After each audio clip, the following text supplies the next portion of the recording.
Welcome to Buddha teams academy.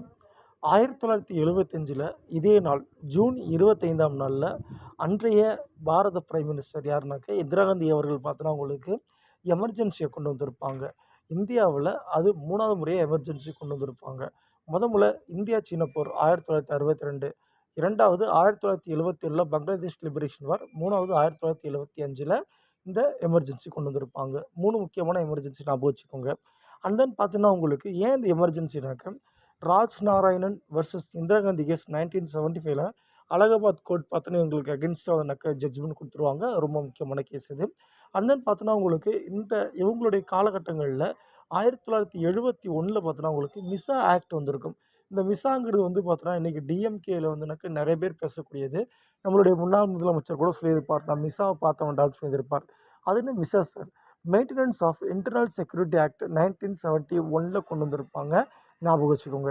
இதே நேரங்களில் நிறைய தடுப்பு காவல் சட்டங்கள் கொண்டு வந்திருப்பாங்க. காஃபி ஃபேஸா 1974, தடா, போடா, நேஷ்னல் செக்யூரிட்டி ஆக்ட்னு சொல்லிட்டு ஏகப்பட்ட ஆக்ட் கொண்டு வந்திருப்பாங்க. இந்த டைம் நல்லா ஞாபகம் வச்சுக்கோங்க. எமர்ஜென்சி மொத்தமாக 3 முறை போட்டிருக்காங்க. ஞாபகம் வச்சுக்கோங்க. அண்ட் தென் ஸ்டேட் எமர்ஜென்சி உங்களுக்கு தெரிஞ்சிருக்கும். ஆர்டிகல் 356 ஃபினான்ஸ் எமர்ஜென்சி, ஆர்டிகல் 360 இந்தியாவில் ஒரு முறை கூட ஃபினான்ஸ் எமர்ஜென்சி வரல. அண்ட் தென் பார்த்தோன்னா உங்களுக்கு நேஷ்னல் எமர்ஜென்சி ஆர்டிகல் 352 பயன்படுத்தி கொண்டு வருவாங்க. இது வரைக்கும் 3 முறை கொண்டு வந்திருக்காங்க. ஞாபகம் வச்சுக்கோங்க. தேங்க்யூப்பா.